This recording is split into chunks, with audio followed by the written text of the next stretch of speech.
ಜಾಗೃತಿ ಮೂಡಿಸೋಗಳು ಅಂತ ಒಂದು ಉದ್ದೇಶ ಇಟ್ಕೊಂಡು ಈ ಕಾರ್ಯಕ್ರಮ ನಿರಂತರವಾಗಿ ನಾವು ಮಾಡ್ಕೋಬೋಗ್ತಾ ಇದ್ದ. ಈ ಕಾರ್ಯಕ್ರಮಕ್ಕೆ ಸಹಕಾರ ಕೊಟ್ಟಂತೆ ಎಲ್ಲರಿಗೂ ಕೂಡ ಧನ್ಯವಾದ. ಉಪನ್ಯಾಸ ಆನ್ಲೈನಿಗೆ ಬಂದು ಉಪನ್ಯಾಸ ಮಾಡ್ತಾ ಇದ್ದಂಥ ಎಲ್ಲ ಉಪನ್ಯಾಸಕರಿಗೆ, ಭಜನೆ ಹೇಳಿದಂಥವರಿಗೆ ಎಲ್ಲರಿಗೂ ಕೂಡ, ಮತ್ತು ಭಜನೆ ನಿರೂಪಣೆ ಮಾಡೋಂಥ ಪ್ರತಿದಿನ ಬಂದು ತಮ್ಮ ಬ್ಯುಸಿ ಇದ್ದರೂ ಕೂಡ ಈ ಒಂದು ಟೈಮನ್ನು ಇದಕ್ಕೆ ಮೀಸಲಿಟ್ಟು ಭಜನೆಯನ್ನು ನಿರೂಪಣೆ ಮಾಡಿದ ಎಲ್ಲ ನಿರೂಪಕರಿಗೆ ಕೂಡ ಧನ್ಯವಾದ. ಈ ಒಂದು ಹವ್ಯಕ ಸಂಕ್ರಾಂತಿಯಲ್ಲಿ ನಮ್ಮ ಸಮಾಜದ ಒಂದಿಷ್ಟು ಸಮಸ್ಯೆಗಳನ್ನು ಬಗೆಹರಿಸಿ ನಮ್ಮ ಶ್ರೇಷ್ಠತೆಯನ್ನು ಉಳಿಸ್ಕೊಂಡು ಹೋಗೋಣ, ಮತ್ತಷ್ಟು ಜಾಗೃತಿ ಮೂಡಿಸೋಣ. ಮುಂದಿನ ನಮ್ಮ ಪೀಳಿಗೆ ಮಕ್ಕಳಿಗೆ ನಮ್ಮ ಶ್ರೇಷ್ಠತೆಯನ್ನು ಹೇಳ್ಕೊಂಡು ಹೇಳೋಣ ಅಂತ ಹೇಳುವಂಥದ್ದು ಉದ್ದೇಶ. ಹಾಗಾಗಿ ಇವತ್ತಿನ ಈ ಒಂದು ಉಪನ್ಯಾಸಕ್ಕೆ ಡಾಕ್ಟರ್ ಸುರೇಶ್ ಅವರು ಜಾಯ್ನ್ ಆದರು. ಅವರಿಗೆ ಈ ಒಂದು ಇದಕ್ಕೆ ಸ್ವಾಗತವನ್ನು ಕೋರ್ತಾ ಈ ಒಂದು ಕುಟುಂಬದ ಸಾಮರಸ್ಯ ಅಂದು ಇಂದು ಅಂತ ವಿಷಯ ಬಗ್ಗೆ ನಾನು ಮಾತಾಡಿ ಅಂತ ಕೇಳ್ತೆ. ಅವರಿಗೆ ಮತ್ತೊಮ್ಮೆ ಸ್ವಾಗತವನ್ನು ಕೋರ್ತಾ ಅವರ ಚಿಕ್ಕದಂಥ ಪರಿಚಯವನ್ನು ನಾನು ಹೇಳ್ತೀನಿ. ಡಾಕ್ಟರ್ ಸುರೇಶ್ ಅವರು ಮೂಲತಃ ಬಂಟ್ವಾಳದ ನೇಗಲಗುಳಿಯವರು. ತಮ್ಮ ವೈದ್ಯಕೀಯ ಸೇವೆಯನ್ನು 1980ರಿಂದ ಆರಂಭಿಸಿದ್ದಾರೆ. ಕೊಪ್ಪ ಆಯುರ್ವೇದಿಕ್ ಕಾಲೇಜಲ್ಲಿ ಮತ್ತು ಮೂಡಬಿದಿರೆ ಆಳ್ವಾಸ್ ಆಯುರ್ವೇದಿಕ್ ಕಾಲೇಜಲ್ಲಿ ವೈದ್ಯಕರಾಗಿ, ಪ್ರಾಧ್ಯಾಪಕರಾಗಿ ಮತ್ತು ಪ್ರಾಂಶುಪಾಲರಾಗಿ ಸೇವೆ ಸಲ್ಲಿಸಿದ್ದಾರೆ. ಕೇರಳದ PNM ಆಯುರ್ವೇದಿಕ್ ಕಾಲೇಜು, ಮಣಿಪಾಲದ MIAMS ಆಯುರ್ವೇದಿಕ್ ಕಾಲೇಜು, ಮಂಗಳೂರಿನ ಮಂಗಳ ಆಸ್ಪತ್ರೆಯಲ್ಲಿ ಹಾಗೂ ಕಣಚೂರು ಆಯುರ್ವೇದಿಕ್ ಕಾಲೇಜುಗಳು, ಹೀಗೆ ಹಲವಾರು ಕಾಲೇಜುಗಳಲ್ಲಿ ವೈದ್ಯಕರಾಗಿ ಮತ್ತು ಹಲವಾರು ಬೇರೆ ಬೇರೆ ವಿಭಾಗಗಳಲ್ಲಿ ಸೇವೆ ಸಲ್ಲಿಸಿದ್ದಾರೆ. ಇವರ ಸಾಧನೆ ಅಪಾರವಾದದ್ದು. ಇವರು 2 ಕವನ ಸಂಕಲನಗಳನ್ನು ಬಿಡುಗಡೆ ಮಾಡಿದ್ದಾರೆ. ಇವರು ನೂರಾರು ಚುಟುಕುಗಳನ್ನು ಕೂಡ ಬಿಡುಗಡೆ ಮಾಡಿದ್ದಾರೆ. ಹಲವಾರು ಸಂಕಲನಗಳು, ಗಜಲ್ಗಳನ್ನು ಕೂಡ ಬಿಡುಗಡೆ ಮಾಡಿದ್ದಾರೆ. ಇವರು ಈ ಎಲ್ಲ ಸಾಧನೆಗಳನ್ನು ನೋಡಿ ಹಲವಾರು ಪ್ರಶಸ್ತಿಗಳು ಬಂದಿದೆ. ಸಮಯದ ಅಭಾವದಿಂದ ನಾನು ಹೇಳ್ತಾ ಇಲ್ಲ, ಕ್ಷಮಿಸಿ. ಮುಖ್ಯವಾಗಿ 2024ರಲ್ಲಿ ಇವರಿಗೆ ಕರ್ನಾಟಕ ರಾಜ್ಯೋತ್ಸವ ಪುರಸ್ಕಾರ ದೊರೆತಿದೆ. ಮತ್ತು 2024ರಲ್ಲಿ ಕುಮಾರಿ ವ್ಯಾಸ ರಾಷ್ಟ್ರ ಪ್ರಶಸ್ತಿ ದೊರಕಿದೆ. ಮತ್ತು 2025ರಲ್ಲಿ ಕೂಡ ಕುಮಾರಿ ವ್ಯಾಸ ರಾಷ್ಟ್ರ ಪ್ರಶಸ್ತಿ ದೊರಕಿದೆ. ಹಾಗಾಗಿ ಮತ್ತಷ್ಟು ಹಲವಾರು ಪ್ರಶಸ್ತಿ ಇವರಿಗೆ ಬಂದಿದೆ. ನಾನು ವೇಳೆಯ ಅಭಾವದಿಂದ ಯಾವುದೇ ಹೇಳ್ತಾ ಇದ್ದೆ. ಅವರು ಸಮಾಜದ ಕುಟುಂಬದ ಸಾಮರಸ್ಯ ಅಂದು ಇಂದು ಹೇಳುವಂಥ ವಿಷಯದ ಬಗ್ಗೆ ಅವರು ಮಾತಾಡಿದ್ರು. ಎಲ್ಲರೂ ಕೇಳೋಣ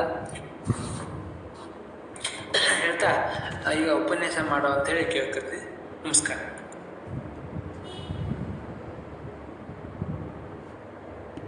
ನಮಸ್ಕಾರ. ಕೇಳ್ತಾ ಇದ್ದಿರಲ್ಲ ಸುರೇಶ್ ಅವರು, ಈಗ ಉಪನ್ಯಾಸ ಮಾಡ್ಬೋದು. ಕೇಳ್ತಾ ಇದ್ದು.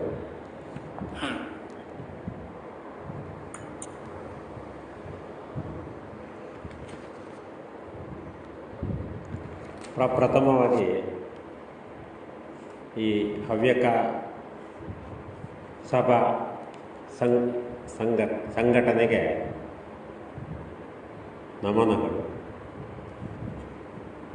ಒಂದು ಕಾರ್ಯಕ್ರಮವನ್ನು ಕೊಡುವ ಬಗ್ಗೆ, ಅದರಲ್ಲಿ ನನ್ನ ಉಪನ್ಯಾಸವನ್ನು ಮಾಡುವ ಬಗ್ಗೆ ವಿನಂತಿಸಿದಾಗ ನನಗೆ ಸಾಧ್ಯವೋ ಅಸಾಧ್ಯವೋ ಗೊತ್ತಿಲ್ಲ. ಆದರೆ ಯಾವುದೋ ಒಂದು ವಿಷಯವನ್ನು ಹಿಡ್ಕೊಂಡು ಒಂದಷ್ಟು ಮಾತನಾಡುವ ಎಂದಷ್ಟೇ ಭಾವಿಸಿದ್ದೇನೆ. ಪ್ರಾಯಶಃ ನನ್ನ ಹವ್ಯಕನ್ನೇ ಮಾತಾಡಿದರೆ ನಿಮಗೋಗೆ ಕಷ್ಟ ಆಗ್ತು. ಇಲ್ಲದ್ರೆ ನಾನು ಹವ್ಯಕನ್ನೇ ಮಾತಾಡುವೆ.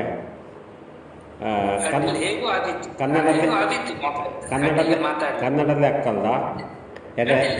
ದಕ್ಷಿಣ ಕನ್ನಡದ ಹವ್ಯಕರ ವ್ಯತ್ಯಾಸ ಇತ್ತು. ಹಾಗಾಗಿ ನಾನು ಕನ್ನಡಲ್ಲೇ ಮಾತಾಡ್ತೆ ಆಗಲ್ಲ. ಹಿಂಗೆ ಅಕ್ಕ ಹೋದರೆ ಹವ್ಯಕಲ್ಲಿ ಮಾತನಾಡುವ, ಏನು ತೊಂದರೆ ಇಲ್ಲ. ಅದು ಎರಡಕ್ಕೂ ಸಾಧ್ಯ. ಆಯ್ತಾಯ್ತು. ಮೊದಲಾಗಿ ಈ ಇಂದ್ರಾಣ ಕಾರ್ಯಕ್ರಮಕ್ಕೆ ಸಂಬಂಧಪಟ್ಟ ಹಾಗೆ ಒಂದು ಆನೆ ಬರದ, ಇಂದು ಬರದ ಮುಕ್ತಕ ವಾಚಿಸಿ ಎನ್ನ ಮಾತುಗಳು ಶುರು ಮಾಡುತ್ತೆ. ಬಿಡಿಯಾದ ಮನೆಯಲ್ಲಿ ಒಡನಾಟ ಸವಿಬಾಳು, ನಡೆನುಡಿಯ ಸಡಗರವು ಅಲ್ಪ ಮಾತ್ರ. ಬಿಡಿಯಾದ ಮನೆಯಲ್ಲಿ ಒಡನಾಟ ಸವಿಬಾಳು, ನಡೆನುಡಿಯ ಸಡಗರವು ಅಲ್ಪ ಮಾತ್ರ. ಕೊಡುಗು ಸಹ ಜೀವನವು ಕೆಡದಿರುವ ಬಂಧಗಳ ಕೂಡು ಕುಟುಂಬದಲ್ಲಿ ಧೀರತಮ್ಮ. ಹಲವು ಮಂದಿಗಳಿಂದ ನಲಿವ ಮನೆ ಬಲು ಚಂದ, ಒಲವಿಂದ ಕೂಡಿರುವ ಸಂಸಾರದಲ್ಲಿ ಗೆಲುವ ಕೊಡುವುದು ಕಲೆತ ದಿನಚರಿಯ ಸಹಿತದಲ್ಲಿ ಕಲಕಲ ನಿನಾದದೊಡೆ ಧೀರತಮ್ಮ. ಎರಡು ಮಕ್ಕಳ ಹೊಂದಿ ಇರುವ ದಂಪತಿಗಳಿಗೆ ಇರಲು ಮನೆ ಪ್ರತ್ಯೇಕ, ಲವಲವಿಕೆ ಕಡಿಮೆ, ಬರಿಯ ದಿನ ಗಣನೆಗಳು ತರದು ನೆಮ್ಮದಿಯನ್ನು ಹುರುಪಿರದ ರೀತಿಯಲ್ಲಿ ಧೀರತಮ್ಮ. ಸೇಡು ತುಂಬಿರದ ಮನ ಕೂಡಿ ಬಾಳುವ ಗುಣವು ನೀಡುವುದು ಆನಂದ ಗೇಹದಲ್ಲಿ, ಕೇಡು ಇಲ್ಲದ ಬಾಳು ದೂಡುವುದು ದುಗುಡವನ್ನು ಬಾಡಿರದ ಹೂವಂತೆ ಧೀರತಮ್ಮ. ಇದು ಇವತ್ತು ನಾನು ಆರಿಸಿಕೊಂಡ ವಿಷಯ ಒಂದು ಸಂಸಾರ ಹಿಂದೆ ಹೇಗಿತ್ತು ಈಗ ಹೇಗಿದೆ ಅಂತ ಹೇಳುವುದನ್ನು ಮಾತನಾಡೋಣ ಅಂತೇಳಿ. ಪ್ರಾಯಶಃ ನಮ್ಮ ಮನುಷ್ಯನ ಬದುಕಿನಲ್ಲಿ ನಾವು 4 ಅವಸ್ಥೆಗಳನ್ನು ಕಾಣಬಹುದು. ಒಂದು ಶೈಶವಾವಸ್ಥೆ, ಮತ್ತೊಂದು ಕೌಮಾರ್ಯ ಅವಸ್ಥೆ, ಮತ್ತೊಂದು ಪ್ರೌಢಾವಸ್ಥೆ, ಮತ್ತೊಂದು ವೃದ್ಧಾವಸ್ಥೆ. ಈ 4 ಅವಸ್ಥೆಗಳು ಶತ ಸಂವತ್ಸರ ತನಕ ಇರುವಂತಹ ಅಂಕಣಗಳಾಗಿವೆ, ಜೀವತ್ವದ ಅಂಕಣಗಳಾಗಿವೆ. ಅದರಲ್ಲಿ ನಾವು 4 ಆಶ್ರಮಗಳನ್ನು ಕಾಣುತ್ತೇವೆ. ಆ 4 ಆಶ್ರಮಗಳ ಬಗ್ಗೆ ಹೇಳುವುದಾದರೆ, ಮೊದಲಾಗಿ ಬಾಲ್ಯದ ಒಂದು ಜೀವನ ಕ್ರಮ ಅಥವಾ ಜೀವಾವಸ್ಥೆ, ಅನಂತರ ಬರುವಂತಹ ಕೌಮಾರ್ಯದ ಸಂದರ್ಭದಲ್ಲಿ ಬ್ರಹ್ಮಚರ್ಯ ಅನ್ನುವಂತಹ ಒಂದು ಅವಸ್ಥೆ ಅಥವಾ ಆಶ್ರಮ, ಅನಂತರ ಬರುವಂತಹದ್ದು ಗೃಹಸ್ಥ ಆಶ್ರಮ, ಕೊನೆಗೆ ಮುಪ್ಪಿನಲ್ಲಿ ಬರುವಂತಹದ್ದು ವೃದ್ಧ ವಾನಪ್ರಸ್ಥ ಆಶ್ರಮ.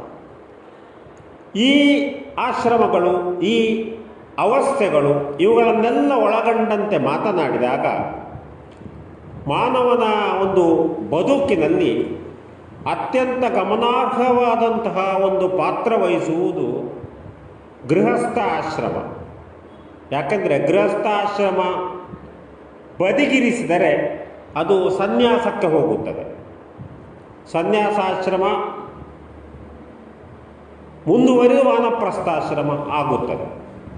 ಹಾಗಾಗಿಯೇ ಮಾನವನ ಜೀವಿತಾವಧಿಯಲ್ಲಿ ಗೃಹಸ್ಥಾಶ್ರಮಕ್ಕೆ ಮಹತ್ತರವಾದಂತಹ ಸ್ಥಾನ ಇದೆ.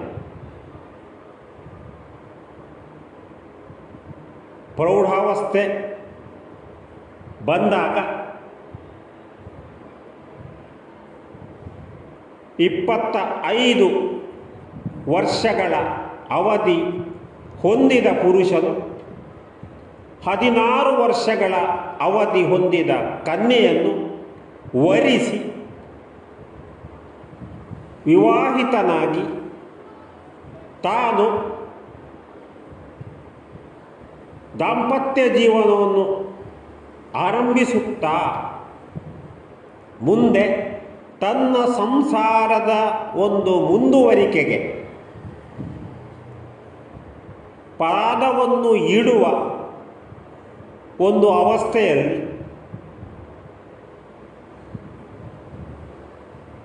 ಇರುವಂತಹ ಸಂದರ್ಭ. ತಾನು ಸ್ವತಂತ್ರನೂ ಆಗಿರುತ್ತಾನೆ. ಬಾಲ್ಯದಲ್ಲಿ ಮಾತಾಪಿತರ ಆಶ್ರಯವಾದರೆ, ವೃದ್ಧಾಪ್ಯದಲ್ಲಿ ಮಕ್ಕಳ ಆಶ್ರಯವಾದರೆ, ನೋಡಿ ನೀವು ಎಷ್ಟು ವ್ಯತ್ಯಾಸ ಬಂದಿದೆ ಅಂತೇಳಿ. ಮಕ್ಕಳ ಆಶ್ರಯವಾದರೆ, ಉಳಿದ ಈ ಮಧ್ಯದ ಅವಧಿಯಲ್ಲಿ ತಾನು ಆಶ್ರಯೀತನಾಗುತ್ತಾನೆ. ಹಾಗಾಗಿಯೇ ತಾನು ಕುಟುಂಬವನ್ನು ಹೊಂದುತ್ತಾ ಸಂಸಾರಿಗನಾಗಿ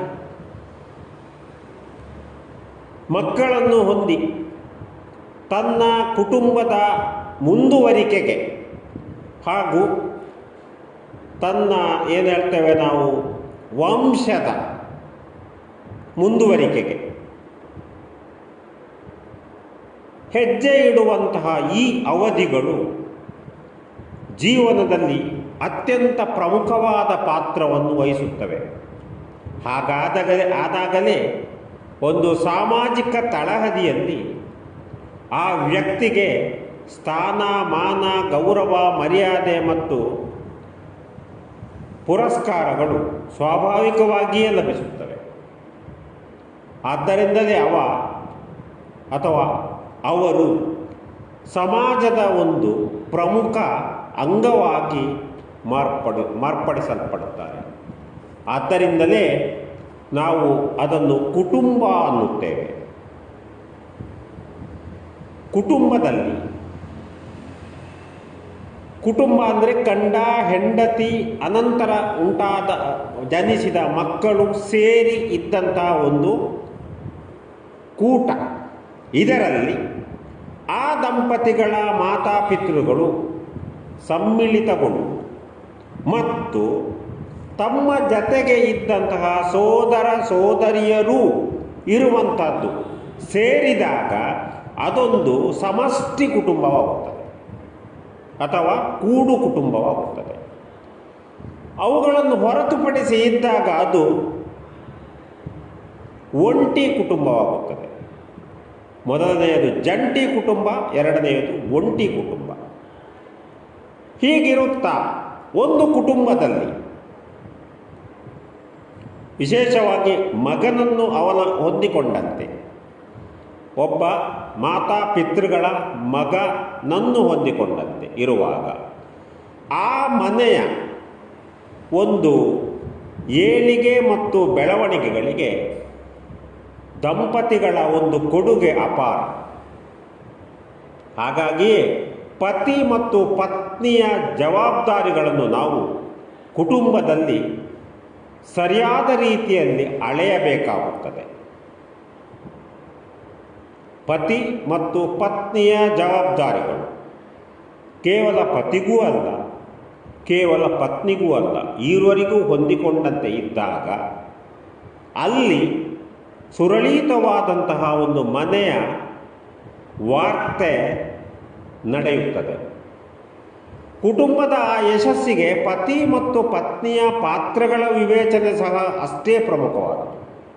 ಹಾಗೆಯೇ ಕುಟುಂಬದಲ್ಲಿರುವಂತಹ ಪತಿ ಪತ್ನಿಯರು ಮಕ್ಕಳು ಸೇರಿದಂತೆ ವಿಶೇಷವಾಗಿ ನೋಡಿದರೆ ದಂಪತಿಗಳಿಗೆ ಸಮಾನತೆಯ ಮಹತ್ವವನ್ನು ಸಹ ನಾವು ವಿವೇಚಿಸಬೇಕಾಗುತ್ತದೆ. ಹೀಗಿರುತ್ತಾ ಪ್ರಸ್ತುತ ಕುಟುಂಬದ ಪರಿಸ್ಥಿತಿ ಹೇಗಿದೆ? ಯಾಕೆ ಇತ್ತೀಚೆಗೆ ಬಹಳಷ್ಟು ವಿವಾಹ ವಿಚ್ಛೇದನಗಳು ನಡೆಯುತ್ತವೆ? ಇದಕ್ಕೆ ಕಾರಣಗಳು ಮತ್ತು ಪರಿಹಾರಗಳೇನು ಎಂಬುದನ್ನು ಸಹ ವಿಮರ್ಶೆ ಮಾಡುವುದು ಅತ್ಯಗತ್ಯ. ಹೀಗೆ ಮಾಡುವಾಗ ಸಣ್ಣ ಕುಟುಂಬ ಮತ್ತು ಜಂಟಿ ಕುಟುಂಬದ ವ್ಯಾಖ್ಯಾನವನ್ನು ನಾವು ನೋಡಿಕೊಂಡು ಕುಟುಂಬದ ರಚನೆಯಲ್ಲಿನ ಬದಲಾವಣೆಗಳನ್ನು ವಿವೇಚಿಸಿ ಸಣ್ಣ ಕುಟುಂಬ ಮತ್ತು ಜಂಟಿ ಕುಟುಂಬದ ಪರಿಣಾಮಗಳನ್ನು ಅರ್ಥ ಮಾಡಿಕೊಂಡು ಮುಂದುವರಿಯಬೇಕಾಗುತ್ತದೆ. ಪತಿಯ ಜವಾಬ್ದಾರಿಗಳ ಬಗ್ಗೆ ನಾವು ಕಣ್ಣು ಹಾಯಿಸಿದಾಗ ಪ್ರಥಮವಾಗಿ ಕಾಣುವಂಥದ್ದು ಜೀವನ.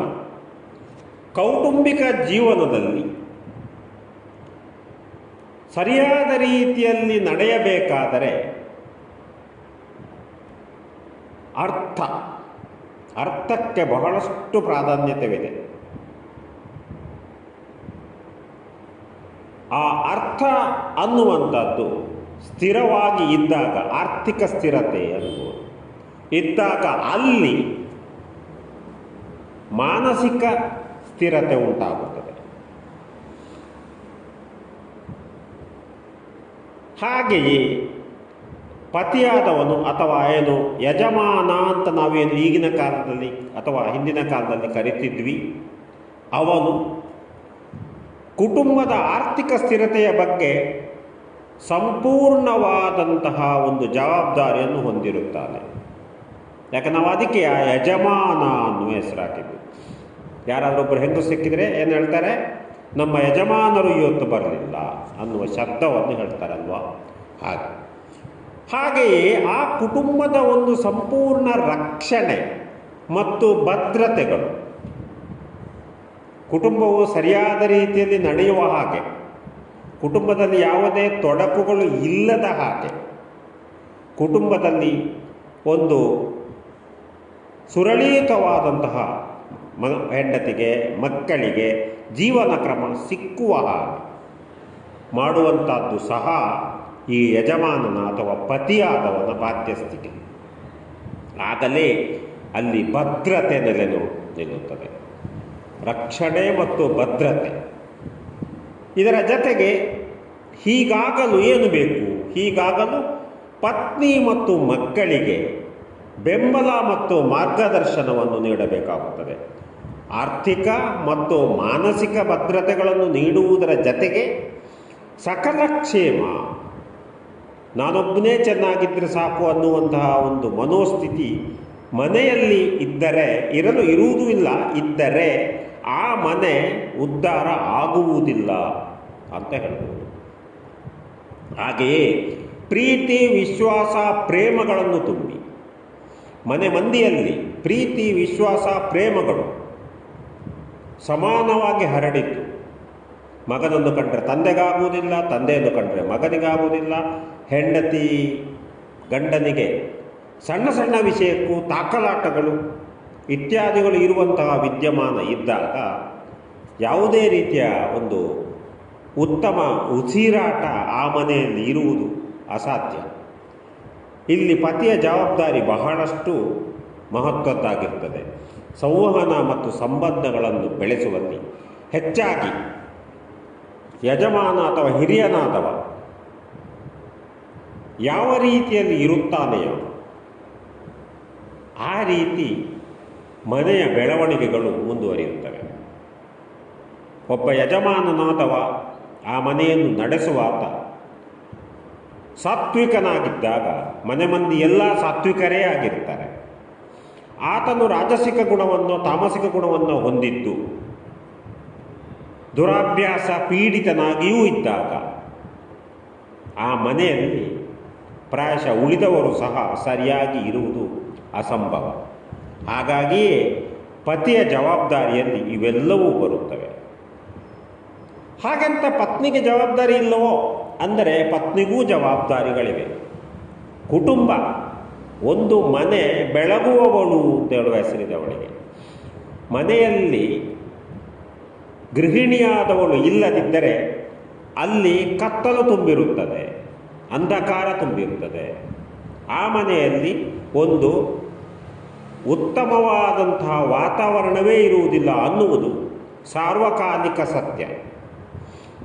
ಎರಡು ಮನೆ ಬೆಳಗುವ ಆ ದೀಪ ತಂದೆ ಮನೆ ಬಿಟ್ಟು ಗಂಡನ ಮನೆಗೆ ಬಂದು ಗಂಡನ ಮನೆಯಲ್ಲಿ ದೀಪ ಉರಿಸಿ ಉರಿಯುವ ನಂದಾದೀಪವಾಗಿರುವ ಹಾಗೆ ಇರುವ ಆ ಪತ್ನಿಗೆ ಪತಿಯ ಸರಿಯಾದ ಒಂದು ಬೆಂಬಲ ಸಿಕ್ಕಿದಾಗ ಆಕೆ ಸರಿಯಾದ ರೀತಿಯಲ್ಲಿ ನಿರ್ವಹಣೆ ಮತ್ತು ಆಚರಣೆಗಳನ್ನು ನೆಮ್ಮದಿಯನ್ನು ಸ್ಥಾಪಿಸುವಲ್ಲಿ ಇರ್ಬೋದು, ಮನೆ ವಾರ್ತೆಗಳನ್ನು ನೋಡಿಕೊಳ್ಳುವುದರಲ್ಲಿರ್ಬೋದು. ಯಾಕಂದರೆ ಆ ಪತ್ನಿಯಾದವಳು ಅಥವಾ ಗೃಹಿಣಿಯಾದವಳು ಮಂತ್ರಿ ಇದ್ದಾಗ, ಯಜಮಾನನು ರಾಜನಾದರೆ ಈಕೆ ಮಂತ್ರಿ. ಈ ಮಂತ್ರಿಗೆ ಸರಿಯಾದ ರೀತಿಯ ಒಂದು ನಿಭಾವಣೆ ಇದ್ದಾಗಲೇ ಮನೆ ನಡೀತದೆ. ನಾವು ಕೆಲಸ ಬಿಟ್ಟು ಬಂದಾಗ ನಮ್ಮ ಕಿಸೆಯಿಂದ ಒಂದಷ್ಟು ನೋಟುಗಳನ್ನು ತೆಗೆದು ತನ್ನ ಪರ್ಸ್ನಲ್ಲಿ ಇಟ್ಟುಕೊಳ್ಳುವ ನನ್ನ ಹೆಂಡತಿ ಅದನ್ನು ಒಂದು ಅಲ್ಪ ಸಮಯದ ನಂತರ ಯಾವುದೋ ಉದ್ದೇಶಕ್ಕೆ ಹಣವನ್ನು ಹುಡುಕುವಾಗ ತಂದು ಕೊಡುತ್ತಾಳೆ. ಇದು ಮಂತ್ರಿಯ ಒಂದು ಮಂತ್ರಿಗಿರಿ ಅಂದರೆ. ಮಕ್ಕಳ ಪಾಲನೆ ಮತ್ತು ಶಿಕ್ಷಣ, ಮಕ್ಕಳನ್ನು ಸರಿಯಾದ ರೀತಿಯಲ್ಲಿ ಪಾಲಿಸುವಲ್ಲಿ, ಉತ್ತಮವಾದಂತಹ ಒಂದು ಶಿಕ್ಷಣವನ್ನು ಮಕ್ಕಳಿಗೆ ಕೊಡುವಲ್ಲಿ ತಂದೆಯಾದವನಿಗೆ ಎಷ್ಟು ಜವಾಬ್ದಾರಿ ಇದೆಯೋ ಅದರ 2 ಪಾಲು ತಾಯಿಯಾದವಳಿಗಿರುತ್ತದೆ. ಯಾಕಂದರೆ ತಾಯಿ ತಾನೇ ಮೊದಲ ಗುರು ಅನ್ನುವ ಒಂದು ವಾಕ್ಯವನ್ನು ನಾವು ಮರೆಯುವಂತಿಲ್ಲ.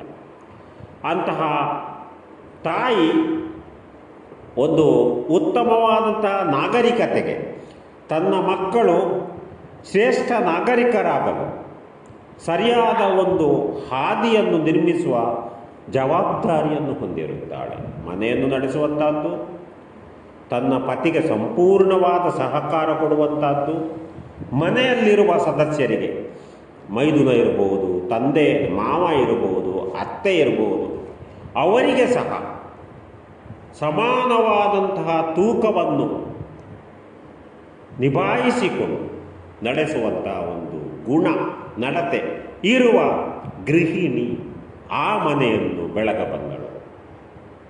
ಹೀಗಿದ್ದರೆ ಇವರಿಬ್ಬರಿಗೂ ಸೇರಿದಂತೆ ಇರುವ ಸಾಮಾನ್ಯ ಜವಾಬ್ದಾರಿ ಎಂದರೇನು?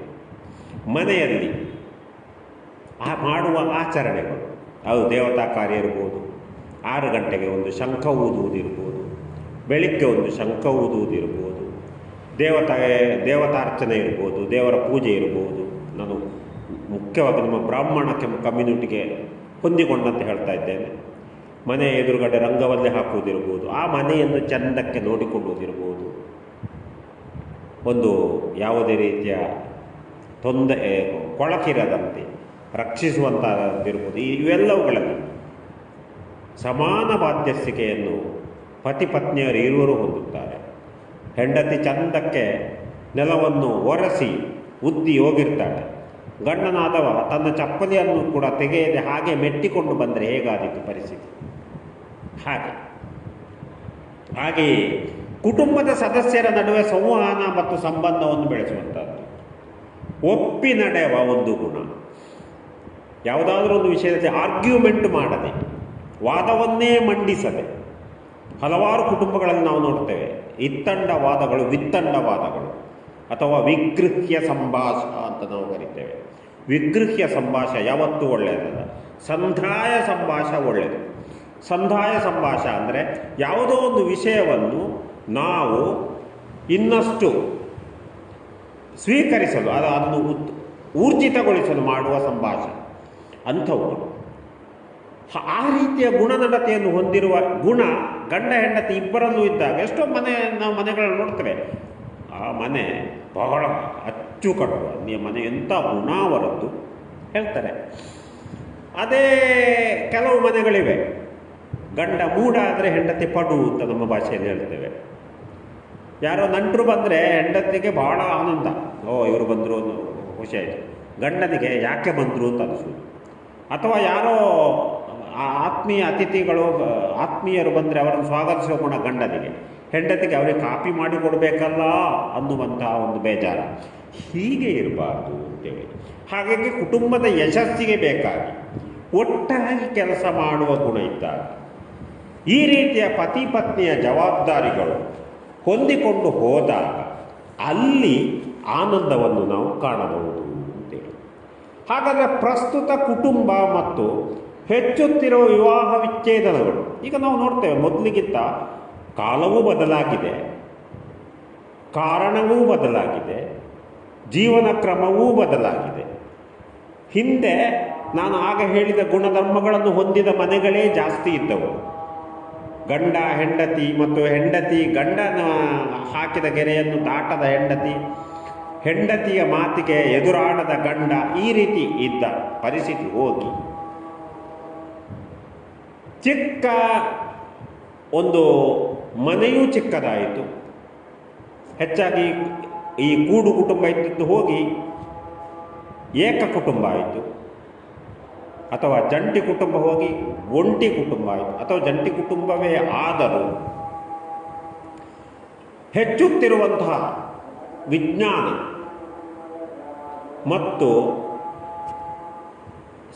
ಸಮಾನತೆಯ ವಾದ, ತಾನು ಮತ್ತು ಅವರು ಈರೋರು ಸಮಾನರು ಅನ್ನುವಂತಹ ಒಂದು ಅಹಮಿಕೆ ಎಲ್ಲರಲ್ಲೂ ಇಲ್ಲ. ಈಗಿನ ಹಿಂದಿನ ಹಾಗಲ್ಲ. ಈಗ ವಿದ್ಯಾಭ್ಯಾಸ ಇತ್ಯಾದಿಗಳನ್ನು ಎಲ್ಲರೂ ಪಡೆಯುವ ಒಂದು ಕಾರಣದಲ್ಲಿ ಆ ಸಂದರ್ಭದಲ್ಲಿ ಸಮಾನತೆಯ ಆ ಒಂದು ಗಾಳಿ ಏನಿದೆ ಅದು ಕೆಟ್ಟ ದಿಕ್ಕಿನತ್ತ ಸಂಚರಿಸಿದಾಗ, ತಿರುಗಿದಾಗ ಮನೆ ಚಿಕ್ಕದು, ಮನಸ್ಸು ಮಾತ್ರ ಹಾಳು ಅಂತ ಆಗುವಂಥ ಸಂದರ್ಭ, ಅಥವಾ ಮನೆ ದೊಡ್ಡದು ಆದರೆ ಮನ ಚಿಕ್ಕದು ಅನ್ನುವಂಥ ಒಂದು ಪರಿಸ್ಥಿತಿ ಕೂಡು ಕುಟುಂಬದಲ್ಲಿ ಇದ್ದಾಗ ಪ್ರತ್ಯೇಕತೆಗೆ ನಾಂದಿಯಾಗ್ತದೆ. ತಾನು ಪ್ರತ್ಯೇಕವಾಗಿರ್ತೇನೆ, ಸಂವಹನದ ಕೊರತೆಗಳು, ಈಗೋ ಫ್ಯಾಕ್ಟರ್ಗಳು, ಈಗೋ ನಾನು ಮೇಲು ಇಬ್ಬರು ಅರ್ನಿಂಗ್ ಮೆಂಬರ್ಸ್. ಅದಕ್ಕೂ ಕಾರಣ ಇದೆ. ಈಗಿನ ನಮ್ಮ ಹಣದುಬ್ಬರದ ಈ ಸಂದರ್ಭದಲ್ಲಿ ಇಬ್ಬರು ಸಹ ಸಂಪಾದನೆ ಮಾಡುವಂಥ ಅನಿವಾರ್ಯತೆ ಇದ್ದೇ ಇದೆ. ಗಂಡ ಹೆಂಡತಿ ಇಬ್ಬರು ಸಂಪಾದಿಸಿದಾಗಲೇ ಒಂದು ಉತ್ತಮವಾದ ಮನೆಯನ್ನು ನಡೆಸಲು ಸಾಧ್ಯ ಅನ್ನುವಂಥ ಪರಿಸ್ಥಿತಿ ನಂತರದ ಈ ವಿದ್ಯಮಾನಗಳಲ್ಲಿ ಬಂದಿದೆ. ಉದ್ಯಮೇ ನೈವ ಸಿದ್ಧಂತಿ ಕಾರ್ಯಾಣಿ ನ ಮನೋರಥೈ ಅನ್ನುವ ಹಾಗೆ. ಅದರ ಜೊತೆಗೆ ಆರ್ಥಿಕ ಸಮಸ್ಯೆಗಳು, ಆರ್ಥಿಕವಾಗಿ ಇರುವಂತಹ ತೊಂದರೆಗಳು ಇತ್ಯಾದಿಗಳಲ್ಲಿ ಆಸೆ ಹೆಚ್ಚಾದ ಆಸೆಗಳು, ಹಣದುಬ್ಬರದಿಂದ ಆಗುವ ತೊಂದರೆಗಳು ಕೆಲವೊಮ್ಮೆ ವಿಚ್ಛೇದನಕ್ಕೆ ದಾರಿ ಮಾಡಿಕೊಡಬಹುದು. ಬಂದಿರುವಂತಹ ಹೆಂಡತಿ ಆದವಳಿಗೆ ಇನ್ನಷ್ಟು ಹೆಚ್ಚು ಸಿರಿವಂತ ಜೀವನ ಬೇಕು ಅನ್ನುವ ಅನಿಸಿಕೆ ಬಂದಾಗಲೂ ವಿಚ್ಛೇದನ ಆಗುವ ಸಾಧ್ಯತೆಗಳುಂಟು. ಹಾಗೆಯೇ ಅನ್ಯೋನ್ಯತೆ ಮತ್ತು ನಂಬಿಕೆಯ ಕೊರತೆಗಳು, ಅನ್ಯೋನ್ಯತೆಯು ಸರಿಯಾದ ರೀತಿಯಲ್ಲಿ ಇಲ್ಲದಾಗ, ಅನ್ಯೋನ್ಯ ಇಲ್ಲದೆ ಅನ್ಯಾನ್ಯವಾದಾಗ, ನಂಬಿಕೆ ಅನ್ನುವುದು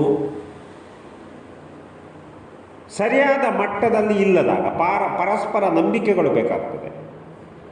ಗಂಡನಾಗಲಿ ಹೆಂಡತಿಯಾಗಲಿ ನಂಬಲರ್ಹವಲ್ಲದ ಒಂದು ಮನೋಸ್ಥಿತಿಯನ್ನು ಹೊಂದಿದಾಗ ಹಲವಾರು ಕಾರಣಗಳಿರ್ಬೋದು. ಈಗಿನ ಜೀವನ ಕ್ರಮಗಳಿರ್ಬೋದು, ಈಗಿನ ವಿದ್ಯಮಾನಗಳಿರ್ಬೋದು, ಇತ್ಯಾದಿಗಳಿಂದ ಸಹ ಟಿಸಿಲೊಡೆಯುವ ಮನೋಸ್ಥಿತಿಯ ಅಂಚಿಗೆ ಹೋಗುವಂತಹ ಒಂದು ವಿದ್ಯಮಾನ ಆಗ್ತದ ಅಂತ ನನ್ನ ಅನಿಸಿಕೆ. ಹಾಗೆಯೇ ಸಾಮಾಜಿಕ ಮಾಧ್ಯಮಗಳ ಪ್ರಭಾವ, ಎಗ್ಗಿಲ್ಲದೆ ಮಾಡುವ ರೀಲುಗಳು, ಯಾವುದ್ಯಾವುದೋ ಕೆಟ್ಟ ನೀತಿ ಬೋಧೆಯನ್ನು ಬೋಧಿಸುವ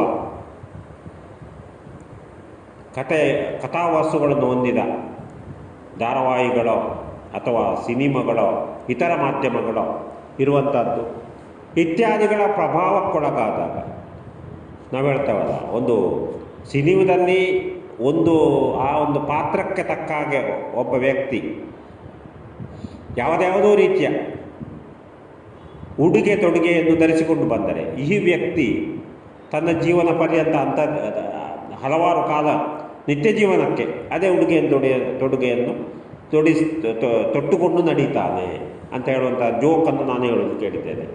ಅಲ್ಲಿ ಕೇವಲ ಆ ಚಿತ್ರಕ್ಕೋಸ್ಕರ ಮಾಡಿರ್ತಾರೆ.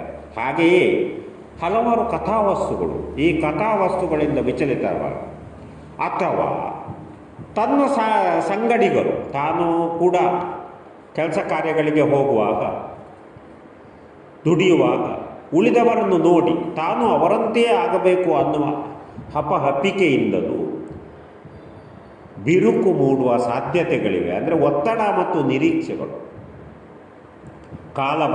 ಕಾಲು ಚಾಚಲಾಗದ ಹಾಸಿಗೆ ಇದ್ದಾಗ ಕಾಲು ಚಾಚುವ ಹಾಸಿಗೆ ಬೇಕು ಅಂತ ಅನಿಸುವಂಥ ಒಂದು ಸ್ಥಿತಿ, ಸ್ವಾತಂತ್ರ್ಯ ಮತ್ತು ಸಮಾನತೆಯ ಹೆಸರಿನಲ್ಲಿ ಮುಂದುವರಿಯುವಂತಹ ಒಂದು ಗುಣ, ಅದು ಸರಿಯಾದ ರೀತಿಯಲ್ಲಿ ಇದ್ದರೆ ಅದಕ್ಕೆ ಅರ್ಥ ಉಂಟು. ಅದರಲ್ಲಿ ಇಬ್ಬರದ್ದು ಪಾಲಿರ್ಬೋದು. ಪತಿಯಾದವನು ಬಹಳ ಕಟು ಮನುಷ್ಯನಾಗಿದ್ದಾಗಲೂ ಇದು ಸಾಧ್ಯತೆ ಇದೆ. ಅಥವಾ ಮನೆಯಲ್ಲಿ ವಿರೋಧಾಭಾಸಗಳಿದ್ದಾಗಲೂ ಒಬ್ಬ ವ್ಯಕ್ತಿ ಹೊರಗೆ ದುಡಿಲಿಕ್ಕೆ ಹೋಗ್ತಾಳೆ ಒಬ್ಬಳು ಲೇಡಿ. ಆವಾಗ ದುಡಿಯುವುದು ಇಷ್ಟ ಇಲ್ಲದಂಥ ಅತ್ತೆ ಮಾವ ಇದ್ದಾಗಲೂ ತೊಂದರೆ ಆಗ್ಬೋದು, ಅಥವಾ ಗಂಡನೇ ಇದ್ದಾಗಲೂ.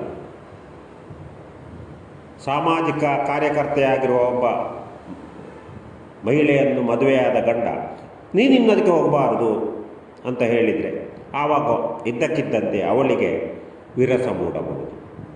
ಇತ್ಯಾದಿ ಕಾರಣಗಳು ಸಹ ಇರಬಹುದು ಅಂತ ಅನಿಸುತ್ತದೆ. ಆದರೆ ಈ ರೀತಿ ಆಗುವ ವಿಚ್ಛೇದನಗಳು ಏನನ್ನು ಕೊಡಬಹುದು?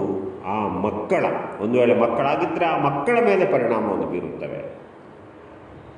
ಮುಂದೆ ಮಕ್ಕಳು ಸಹ ಹಿರಿಯರನ್ನು ಅನುಸರಿಸುವಂತಹ ಒಂದು ರೀತಿಯ ವಿದ್ಯಮಾನ ಸಂಭವಿಸಬಹುದು. ಕುಟುಂಬದ ಸದಸ್ಯರ ಮೇಲೆ ಪರಿಣಾಮ ಬೀರಬಹುದು. ಆ ಕುಟುಂಬದಲ್ಲಿರುವಂಥ ಇತರ ಮಂದಿಗಳು ಅವರ ಮೇಲೆ ಪರಿಣಾಮ ಬೀರಬಹುದು.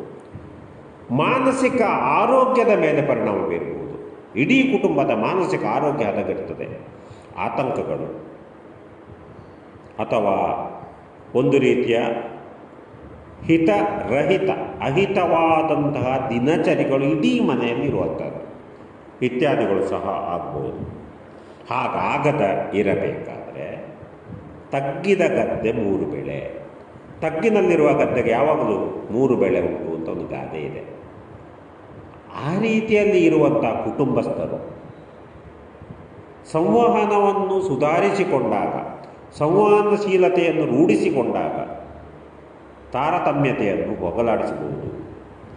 ಸಮಯವನ್ನು ಒಟ್ಟಾಗಿ ಕಳೆಯುವ ಗುಣ, ಗಂಡ ಹೆಂಡತಿ ಮಕ್ಕಳು ಜತೆಗೂಡಿ ಇರುವಂತಹ ಒಂದು ಸಂದರ್ಭವನ್ನು ರೂಢಿಸಿಕೊಂಡು, ನಾವು ಎಷ್ಟೋ ಸಂದರ್ಭಗಳಲ್ಲಿ ಕೇಳ್ತಾರೆ, ಅವರು ಯಾವಾಗ ನೋಡಿದರೂ ಬಿಸಿ, ಅವರಿಗೆ ಕಂಪೆನಿ ಆಯಿತು, ಅವರ ಕೆಲಸ ಆಯಿತು, ನಮಗೆ ಅವರು ಒಂದು ದಿವಸ ಒಂದು ಬೀಚಿಗೆ ಕರ್ಕೊಂಡು ಹೋಗಿದ್ದು ಉಂಟಾ? ಹಾಗೆ ಆಗದ ಹಾಗೆ ನೋಡಿಕೊಳ್ಳುವಂಥದ್ದು. ಬೇರೆ ಏನಾದರೂ ಸಮಸ್ಯೆಗಳು ಬಂದಾಗ, ಕೌಟುಂಬಿಕ ಸಮಸ್ಯೆಗಳು ಬಂದಾಗ ಅವುಗಳನ್ನು ಪರಿಹರಿಸಲು ಎಲ್ಲ ಜತೆಗೂಡಿ ಶ್ರಮಿಸುವುದು. ಆ ಸಮಸ್ಯೆಯನ್ನೇ ಬೊಟ್ಟು ಮಾಡಿ ತೋರದೆ, ಆ ಸಮಸ್ಯೆಯತ್ತವೇ ನಿನ್ನ ತಪ್ಪು ಅನ್ನುವಂತಹ ಒಂದು ತೋಳ ಕುರಿಮರಿ ಕಥೆಯ ಹಾಗೆ ಆಗದೆ ಇದ್ದಾಗ, ಅಂದರೆ ಕುಟುಂಬದ ಸಲಹೆ ಮತ್ತು ಬೆಂಬಲವನ್ನು ಪಡೆದು ನಡೆಯುವ ಗುಣವುಳ್ಳ ಕುಟುಂಬದಲ್ಲಿ ಪ್ರಾಯಶಃ ಈ ಡೈವೋರ್ಸ್ಗಳಾಗಲಿ ವಿಚ್ಛೇದ ಇತ್ಯಾದಿಗಳ ಬಗ್ಗೆ ವಿಚಾರ ಸುಳಿಲಿಕ್ಕಿಲ್ಲ ಅಂತ ಅನ್ನಿಸ್ತದೆ. ಮಹಿಳೆಯರ ಸ್ವಾತಂತ್ರ್ಯ ಮತ್ತು ಸಮಾನತೆಯನ್ನು ಸಮಾನವಾಗಿ ಗೌರವಿಸುವ ಗುಣವನ್ನು ಮನೆಯ ಇತರ ಮಂದಿ ಹೊಂದಿರುವಂಥದ್ದು. ಮಹಿಳೆಯಾದವಳ ಜವಾಬ್ದಾರಿ ನಿಜವಾಗಿ ಅತ್ಯಂತ ಹೆಚ್ಚು. ಒಬ್ಬ ಕೆಲಸಕ್ಕೆ ಹೋಗುವ ಮಹಿಳೆ ತಾನು ಕೆಲಸಕ್ಕೆ ಹೋಗುವುದರ ಜೊತೆಗೆ ತನ್ನ ಮನೆಯ ಕುಟುಂಬದ ಈ ಮಕ್ಕಳನ್ನು ಪಾಲಿಸುವುದು, ಮನೆಯ ಒಂದು ದಿನವಹಿ ಕೆಲಸಗಳನ್ನು ಮಾಡುವುದು ನೋಡಿದರೆ ಇದು ಆ ಮನೆಯ ಯಜಮಾನನ ಕೆಲಸಕ್ಕಿಂತ ಹೆಚ್ಚು ದುಸ್ತರವಾದುದು ಅಂತೇಳಿ ಯಾವನೂ ಸಹ ಹೇಳ್ಬೋದು. ಅಷ್ಟನ್ನೂ ಸುಧಾರಿಸುವ ಗುಣವುಳ್ಳಂಥ ಒಂದು ಪತ್ನಿಯನ್ನು ವಿನಾಕಾರಣ ಹೀಯಾಳನೆ ಅಥವಾ ಕಡೆಗಣಿಸಿದರೆ ಆವಾಗೂ ಸಹ ವಿರಸ ಮೂಡುವಂತಹ ಸಂದರ್ಭ ಇದೆ. ಕುಟುಂಬದಲ್ಲಿ ಒತ್ತಡ ಮತ್ತು ನಿರೀಕ್ಷೆಗಳನ್ನು ಸಾಧ್ಯವಾದಷ್ಟು ಕಡಿಮೆ ಮಾಡಬೇಕು. ಅವನಿಂದ ಇವನಿಂದ ಅಥವಾ ನಿರೀಕ್ಷೆಗಳನ್ನು ಇಲ್ಲದೆ ಸ್ವಾತಂತ್ರ್ಯ ಮತ್ತು ಸಮಾನತೆಗಳಿಗೆ ಸರಿಯಾದ ರೀತಿಯ ಒಂದು ಗೌರವವನ್ನು ಕೊಟ್ಟಾಗ ಆ ಒಂದು ವಿವಾದಗಳು ಅಷ್ಟಾಗಿ ಆಗಲಿಕ್ಕಿಲ್ಲ ಅಂತ ನನ್ನ ಒಂದು ಭಾವನೆ. ಎಲ್ಲಿ ವಿವಾದಗಳು ಬಂತೋ, ಎಲ್ಲಿ ವಿರೋಧಾಭಾಸಗಳು ಬಂತೋ, ಆವಾಗ ಇದ್ದಕ್ಕಿದ್ದಂತೆ ಇಂದಿನ ಸಾಮಾಜಿಕ ಜೀವನದ ಒಂದು ನಿಟ್ಟಿನಲ್ಲಿ ಸಹ ಯೋಚನೆ ಮಾಡಿದಾಗ ಯಾಕಂದರೆ ಯಾರು ಯಾರಿಗೂ ಅವಲಂಬಿತರಾಗಿಯೇ ಇಲ್ಲ. ಹಿಂದಿನ ಕಾಲದಲ್ಲಿ ಆದರೆ ಯಜಮಾನನಾದವ ಪತಿಯಾದವನಿಗೆ ಎಲ್ಲರೂ ಅವಲಂಬಿತರು. ಹೆಂಡತಿ ಮಕ್ಕಳು ತಂದೆ ತಾಯಿ ಸಹ ವೃದ್ಧಾವಸ್ಥೆಗೆ ಬಂದರೆ. ಹಾಗೆ ಇಲ್ಲದಂಥ ಈ ಪರಿಸ್ಥಿತಿಯಲ್ಲಿ ಇದ್ದಕ್ಕಿದ್ದಂತೆ ನಾನು ನನ್ನ ಕಾಲಿನಲ್ಲಿ ನಿಲ್ಲುತ್ತೇನೆ ಅನ್ನುವ ಛಲ ಮೂಡಿದರೆ ಅದು ತಪ್ಪೇನಲ್ಲ. ಆದರೆ ಹಾಗೆ ಆಗುವುದು ತಪ್ಪು. ಹಾಗೆ ಆಗುವಂತೆ ಮಾಡುವುದು ಅಥವಾ ಅಂಥ ವಿದ್ಯಮಾನವನ್ನು ಸೃಜಿಸುವಂಥ ಕುಟುಂಬ ಸಂಪೂರ್ಣವಾಗಿ ಅದಕ್ಕೆ ಹೊಣೆಗಾರಿಕೆಯನ್ನು ಹೊರಬೇಕಾಗ್ತದೆ. ಹಾಗಾಗಿಯೇ ಒಂದು ಸಾಮರಸ್ಯವನ್ನು ಬೆಸೆಯುವ ಮನೋಸ್ಥಿತಿಯನ್ನು ಆಯಾಯ ಕಾಲಕ್ಕೆ ಹೊಂದಿಕೊಂಡಂತೆ, ಆಯಾಯ ಕಾಲದ ಒಂದು ಜೀವನ ಕ್ರಮಕ್ಕೆ ಅನುಸರಿಸಿಕೊಂಡಂತೆ. ಯಾಕಂದರೆ ಈಗಿನ ಕಾಲ ಬೇರೆ. ಈಗ ವಿಶ್ವವೇ ಅಂಗೈಯಲ್ಲಿದೆ. ವಿಶ್ವವೇ ಅಂಗೈಯಲ್ಲಿರುವ ಈ ಕಾಲದಲ್ಲಿ ನಾವು ಹೆಚ್ಚು ಹೆಚ್ಚು ಏನು ಜೋಪಾನವಾಗಿ ಇರುವ ಅಗತ್ಯವನ್ನು ಪ್ರತಿಯೊಬ್ಬನೂ ಮನಗಾಣಬೇಕಾಗ್ತದೆ. ಹಾಗಾಗಿ ಅದರ ಮೇಲಾಗಿ ಹೆಚ್ಚಾಗಿ ಇರುವಂತಹ ಈ ಇದು ಒಂಟಿ ಕುಟುಂಬಗಳು. ಈ ಒಂಟಿ ಕುಟುಂಬಗಳಲ್ಲಿ ಏನಾಗ್ತದೆ ಅಂದರೆ ಗಂಡ ಮಕ್ಕಳು ಮತ್ತು ಪತ್ನಿಗಾದರೆ ಗಂಡನಿಗೆ ಹೆಂಡತಿ, ತಂದೆ ತಾಯಿ ಇದ್ದರೆ ಅದು ಎಲ್ಲಿವರೆಗೆ ಬಂದಿದೆ ಈಗ ಅಂದರೆ, ಯಾವುದಾದರೂ ಒಂದು ಹುಡುಗಿಯನ್ನು ನೋಡಲು ಹೊರಟ್ರೆ ವಧು ಅನ್ವೇಷಣೆಯ ಸಂದರ್ಭದಲ್ಲಿ ವಧುವಾದವಳೇ ವಿಚಾರಿಸುವಂತಾಗಿದೆ. ಮನೆಯಲ್ಲಿ ಮೇಜು ಕುರ್ಚಿ ಹಳತಾದ್ದು ಇದೆಯಾ, ಹಳೆ ಮೇಜು ಕುರ್ಚಿಗಳು ಉಂಟೋ ಇಲ್ವೋ, ಅಂದರೆ ಅತ್ತೆ ಮಾವ ಸಹ ಇರಬಾರ್ದು ಅನ್ನುವಂಥ ಒಂದು ರೀತಿಯ ವಿಚಾರ. ಅದು ಯಾಕೆ? ಎಲ್ಲವೂ ತೊಡಕುಗಳಾಗಿ ಕಾಣುವಂಥ ಒಂದು ಮನೋಸ್ಥಿತಿ. ಹಾಗೆ ಇಲ್ಲದೆ ಯಾಕೆ ಅದರ ಮೇಲಾಗಿ ಯಾವುದಾದ್ರೂ ಒಂದು ಪ್ರಪೋಸಲ್ ಮಾಡಿದಾಗ ಹುಡುಕುವುದೇ ಯಾರೂ ಇಲ್ಲದೆ ಕೇವಲ 2 ಮಂದಿ ಇರುವ ಮನೆ. ಹಾಗೆ ಆ ರೀತಿಯ ಮನೋಸ್ಥಿತಿ ಈಗ ಬರಲಿಕ್ಕೆ ಶುರುವಾಗಿದೆ. ಅದು ಯಾಕೆಂದರೆ ಆ ಜಂಟಿ ಕುಟುಂಬಗಳು ನಾಶವಾದ ಸಂಕೇತ. ಇಂದಿಗೂ ನಾವು ನೋಡಲಿಕ್ಕೆ ಹೊರಟ್ರೆ ಜಂಟಿ ಕುಟುಂಬದ ಲಾಭಗಳು ಅಪ್ರತಿಮ. ಆ ಲಾಭಗಳನ್ನು ಅವಲೋಕಿಸಿದಾಗ ಪ್ರಾಯಶಃ ಜಂಟಿ ಕುಟುಂಬದಷ್ಟು ಉತ್ತಮವಾದುದು ಬೇರೆ ಯಾವುದು ಅಲ್ಲ ಅನ್ನುವಂತಹ ಒಂದು ಭಾವನೆ ಒಂದು ವೇಳೆ ಮೂಡಿದರೂ ಸಹ ಅದು ತಪ್ಪಲ್ಲ. ಸಣ್ಣ ಕುಟುಂಬ ಮತ್ತು ಜಂಟಿ ಕುಟುಂಬದ ಬಗ್ಗೆ ನಾವು ಯೋಚನೆ ಮಾಡಿದರೆ, ಕೂಪಮಂಡೂಕದಂತಹ ಒಂದು ಬಾಳು ಒಂದು ಒಂಟಿ ಕುಟುಂಬದಲ್ಲಿ, ಒಂಟಿ ಕುಟುಂಬದಲ್ಲಿ ಒಂದು ಕೂಪಮಂಡೂಕದ ಬಾಳು ಇರ್ತದೆ. ಹಾಗೆಯೇ ಕೇವಲ ಅದೊಂದು ಮುಷ್ಟಿಯಾಗಿರ್ತದೆ, ಒಂದು ಮುಷ್ಟಿಯ ಹಾಗೆ. ಮುಷ್ಟಿಯಲ್ಲಿ ಎಷ್ಟು ಹಿಡಿಬೋದು ನಮಗೆ? ಅದೇ ಜಂಟಿ ಕುಟುಂಬ ಆದರೆ ಸಮಷ್ಟಿಯಾಗಿರ್ತದೆ. ಕೂಪಮಂಡೂಕದ ಬದಲು ವಿಶ್ವಲೋಕ ಸಮಾನ ಆಗ್ತದೆ ಅನ್ನುವಂತಹ ಈ 2 ಅರ್ಥ ವ್ಯತ್ಯಾಸಗಳನ್ನು ನಾವು ತಿಳಿದುಕೊಂಡಾಗ ಆ ಸಣ್ಣ ಕುಟುಂಬ ಮತ್ತು ಜಂಟಿ ಕುಟುಂಬದ ಲಾಭಗಳನ್ನು ಜಂಟಿ ಕುಟುಂಬದ ಲಾಭಗಳನ್ನು ಅಥವಾ ಸಣ್ಣ ಕುಟುಂಬದಲ್ಲಿ ಕೆಲವು ಲಾಭ ಇದೆ, ಅವುಗಳನ್ನು ಸಹ ನಾವು ವಿವೇಚನೆ ಮಾಡಿದಾಗ ಕುಟುಂಬ ಪದ್ಧತಿಗಳ ಬಗ್ಗೆ ಒಂದಷ್ಟು ವಿಶ್ಲೇಷಣೆ ಮಾಡ್ಬೋದು. ಸಣ್ಣ ಕುಟುಂಬದಲ್ಲಿ ಅನುಕೂಲ ಇದೋ ಇಲ್ವೋ ಅಂದರೆ ಇದೆ. ಹೆಚ್ಚಿನ ಸ್ವಾತಂತ್ರ್ಯ ಇದೆ, ಸ್ವಾಯತ್ತತೆ ಇದೆ, ಕೇಂದ್ರಾಡಳಿತ ಪ್ರದೇಶ ಇದ್ದ ಹಾಗೆ ಉತ್ತಮವಾದಂಥ ಆರ್ಥಿಕ ನಿರ್ವಹಣೆ ಆಗ್ತದೆ. ಯಾಕಂದರೆ ದೊಡ್ಡ ಕುಟುಂಬ ಅಲ್ಲ, ಖರ್ಚು ನಿಭಾಯಿಸ್ಬೋದು, ಸಣ್ಣ ಒಂದು ಮೊತ್ತದ ಆದಾಯದಲ್ಲಿ ಸಹ ಜೀವನವನ್ನು ಸುಧಾರಿಸ್ಬೋದು, ಮಕ್ಕಳಿಗೆ ಶಿಕ್ಷಣ ವಗೈರೆ ಕೊಡಲಿಕ್ಕೆ ಅವಕಾಶ ಇದೆ. ಯಾಕಂದರೆ ತುಂಬ ಮಂದಿಯನ್ನು ಸಾಕುವ ಜವಾಬ್ದಾರಿ ಇಲ್ಲ ಅಂತ ಇದ್ದರೆ ಸಾಮಾಜಿಕ ಸಂಬಂಧಗಳ ಕೊರತೆ ಒಂದು ಅನಾನುಕೂಲ. ಸಾಮಾಜಿಕ ಸಂಬಂಧವೇ ಅಲ್ಲಿ ಕಾಣುವುದಿಲ್ಲ, ಕೇವಲ ಒಳಗೆ. ಈಗಿನ ಮಕ್ಕಳು ನೋಡಿ ನೀವು, ಹೆಚ್ಚಾಗಿ 1 ಅಥವಾ 2 ಮಕ್ಕಳು ಹೆಚ್ಚು ಯಾರಿಗೂ ಇಲ್ಲ. ಆ ಮಕ್ಕಳು ಯಾವುದಾದ್ರೂ ಒಂದು ಫಂಕ್ಷನಿಗೆ ಕೂಡ ಬರುವುದಿಲ್ಲ, ಅವರು ಅವರಷ್ಟಕ್ಕೆ ಇರ್ತಾರೆ. 10 ಜನರೊಟ್ಟಿಗೆ ಮಿಂಗಲ್ ಆಗುವ ಭಾವನೆಯೇ ಇಲ್ಲ. ಒತ್ತಡ ಮತ್ತು ಒತ್ತಡಗಳು ಹೆಚ್ಚಾಗುವಿಕೆ, ಇದು ಸಹ ಒಂದು ಅನಾನುಕೂಲತೆ. ಯಾಕಂದರೆ ಯಾರೂ ಇರುವುದಿಲ್ಲ, ಒತ್ತಡಗಳು ಹೆಚ್ಚಾಗ್ತವೆ, ಆತಂಕಗಳು ಹೆಚ್ಚಾಗ್ತವೆ. ಒಂದು ಹಂತದಲ್ಲಿ ಆ ಮನೆಯ ಹಿರಿಯನಿಗೆ ವೃದ್ಧಾಪ್ಯ ಬಂದಾಗ ಬೆಂಬಲವೇ ಇರುವುದಿಲ್ಲ. ವೃದ್ಧಾಪ್ಯದಲ್ಲಿ ಬೆಂಬಲದ ಕೊರತೆ ಉಂಟಾಗ್ತದೆ. ಅದೇ ಜಂಟಿ ಕುಟುಂಬದಲ್ಲಿ ನಾವು ನೋಡಲಿಕ್ಕೆ ಹೊರಟ್ರೆ ಸಾಮಾಜಿಕ ಸಂಬಂಧ ಮತ್ತು ಬೆಂಬಲಗಳು, ಹಲವು ಕರಗಳು ಸೇರಿ ಆಗುವಂಥ ಒಂದು ಏನಿರ್ತೇವೆ ಶಬ್ದದ ಹಾಗೆ, ಚಪ್ಪಾಳೆಯ ಹಾಗೆ, ಹಲವು ಕಡ್ಡಿಗಳು ಸೇರಿ ಹಿಡಿ ಸೂಡಿಯಾಗುವ ಹಾಗೆ, ಆ ರೀತಿಯ ಒಂದು ಪ್ರಯೋಜನವನ್ನು ನಾವು ಹೊಂದಬಹುದು. ಆರ್ಥಿಕವಾದ ಭದ್ರತೆ, ತುಂಬ ಮಂದಿ ಇರ್ತಾರೆ ಮನೆಯಲ್ಲಿ, ಅಣ್ಣ ತಮ್ಮ,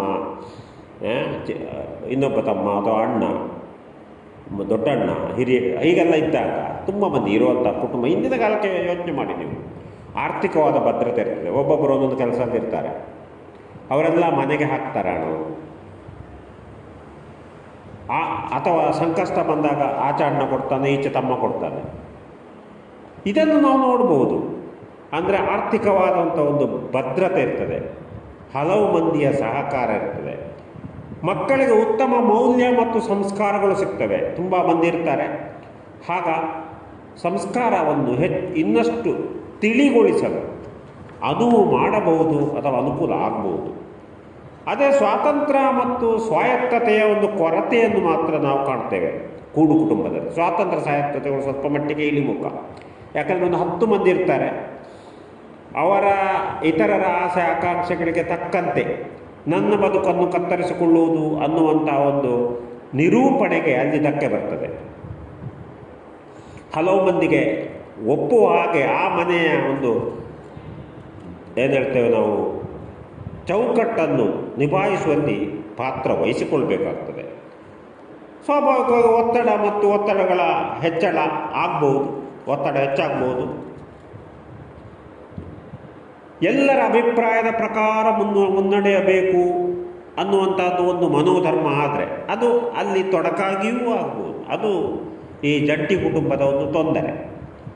ನಿರ್ಧಾರ ತೆಗೆದುಕೊಳ್ಳುವಲ್ಲಿ ಈಗ ಒಂದೇನೋ ಒಂದು ಫಂಕ್ಷನ್ ಮಾಡಬೇಕು, ದೊಡ್ಡಣ್ಣ ಹೇಳ್ತಾನೆ ನಮಗೀಗೆಲ್ಲ ಸ್ವಲ್ಪ ಕಷ್ಟ ಉಂಟು, ನಾವು ಸಣ್ಣಕ್ಕೆ ಮಾಡುವ. ಆವಾಗ ಇನ್ನೊಬ್ಬ ತಮ್ಮ ಆದವ ಹೇಳ್ತಾನೆ ಅದೆಲ್ಲ ಆಗಲಿಕ್ಕಿಲ್ಲಪ್ಪ, ನಾವು ಇಲ್ಲಿ ಭಾಳ ಹೆಸರು ಹೋದವರು, ನಾವು ಅವರನ್ನು ಬಿಟ್ಟರೆ ಹೇಗೆ, ಇವರನ್ನು ಬಿಟ್ಟರೆ ಹೇಗೆ. ಹಾಗೆ ಏನಾಗ್ತದೆ, ಗೊಂದಲ ಏರ್ಪಡ್ತದೆ. ಗೊಂದಲ ಏರ್ಪಟ್ಟಾಗ ಏನಾಗ್ತದೆ, ಮಾಡೋದು ಹೇಗೆ, ಹಾಗಾದರೆ ನೀನೇ ನೋಡಿಕೊ ಅಂತ ಹೇಳ್ತಾರೆ. ಜಗಳ ಆಗ್ತದೆ, ಜಿದ್ದಾಜಿದ್ದಿ ಆಗ್ತದೆ. ಹಾಗಾಗಿಯೇ ಆ ಕುಟುಂಬಗಳಲ್ಲಿ ವೈಮನಸ್ಸು ಏರ್ಪಡ್ತದೆ.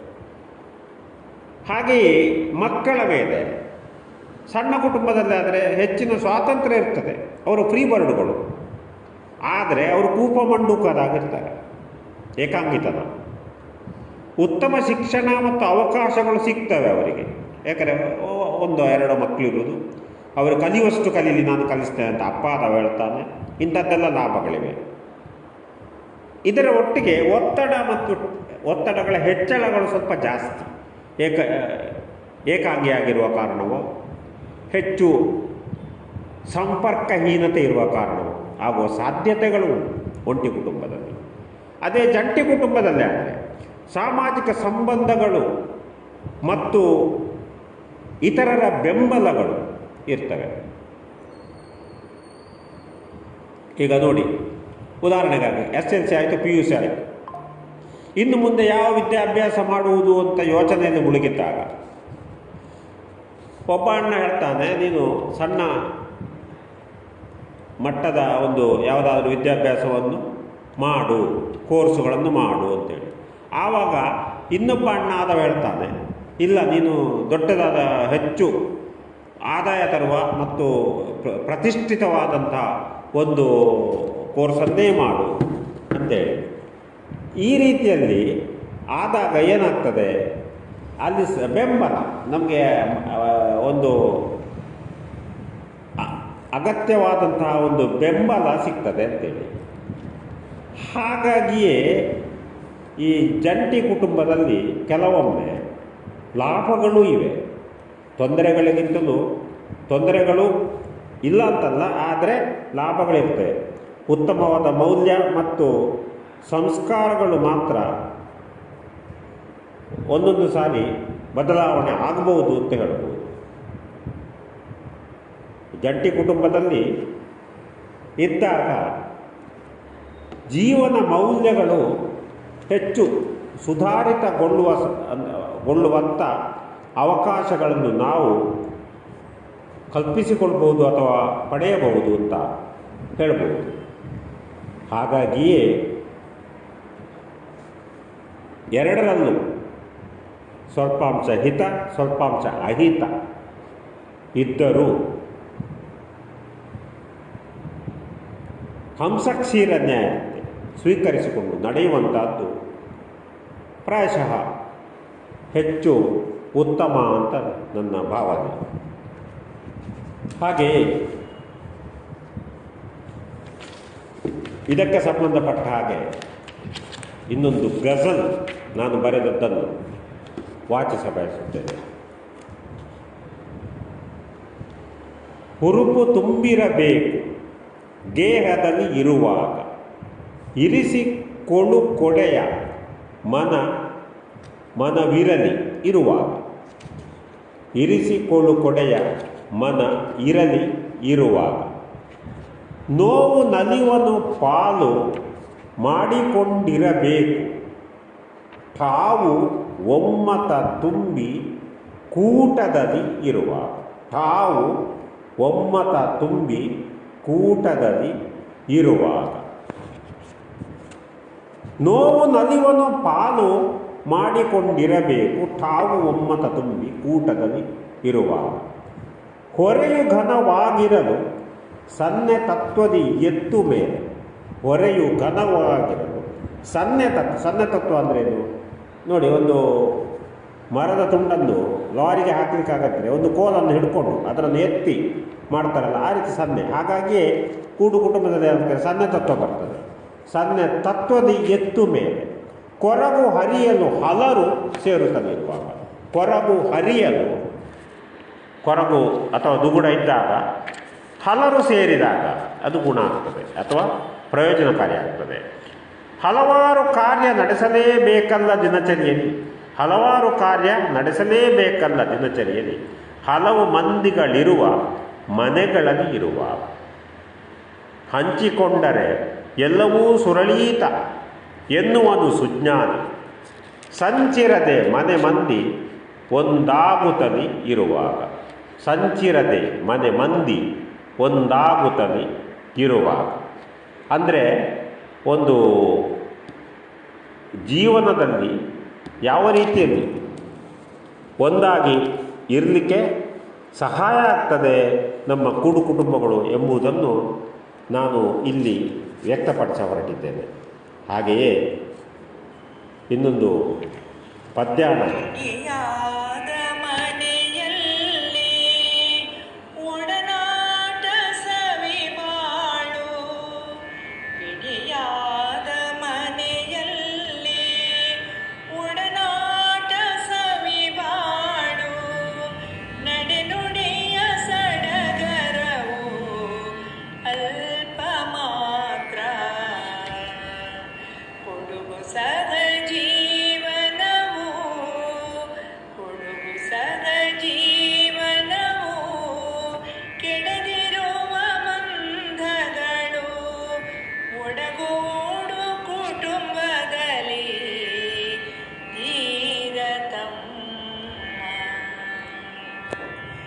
ಹಲವು ಮಂದಿಗಳಿಂದ ನಲಿವ ಮನೆ ಬಲು ಚಂದ,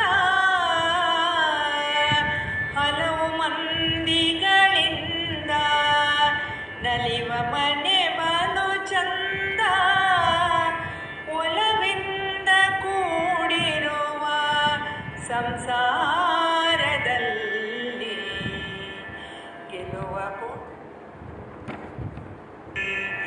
ಗೆಲುವ ಕೊಡುವುದು ಕಲಿತ ದಿನಚರಿಯ ಸಹಿತದಲ್ಲಿ, ಗೆಲುವ ಕೊಡುವುದು ಕಲಿತ ದಿನಚರಿಯ ಸಹಿತದಲ್ಲಿ, ಕಲಕಲನಿ ನಾದದೊಡೆ ಧೀರತಮ್ಮ. ಎರಡು ಮಕ್ಕಳ ಹೊಂದಿರುವ ದಂಪತಿಗಳಿಗೆ, ಎರಡು ಮಕ್ಕಳ ಹೊಂದಿರುವ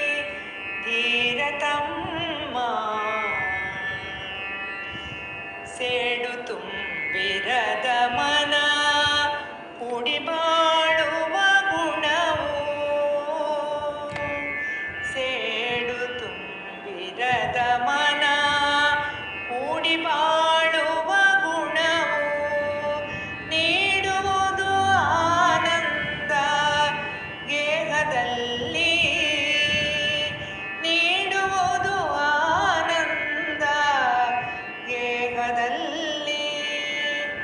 ಕೇಡು ಇಲ್ಲದ ಬಾಳು ದೂಡುವುದು ದುಗುಡವನು, ಕೇಡು ಇಲ್ಲದ ಬಾಳು ದೂಡುವುದು ದುಗುಡವನು. ಮಾಡಿರದ ನೋವಂತೆ ತೀರತಮ್ಮ, ಮಾಡಿರದ ನೋವಂತೆ ತೀರತಮ್ಮ. ಪದ್ಯಾಡ ಶೀಲಾ ಭಟ್ರವರು ಸುಶ್ರಾವ್ಯವಾಗಿ ಇವತ್ತೇ ಹಾಡಿ ಕಳಿಸಿದ ಈ ಒಂದು ಸಾಲುಗಳ ಜತೆಗೆ ನನ್ನೆರಡು ಮಾತುಗಳನ್ನು ಮುಕ್ತಾಯಗೊಳಿಸಿ ನಿಮಗೆಲ್ಲ ಧನ್ಯವಾದ ಅರ್ಪಿಸುತ್ತೇನೆ.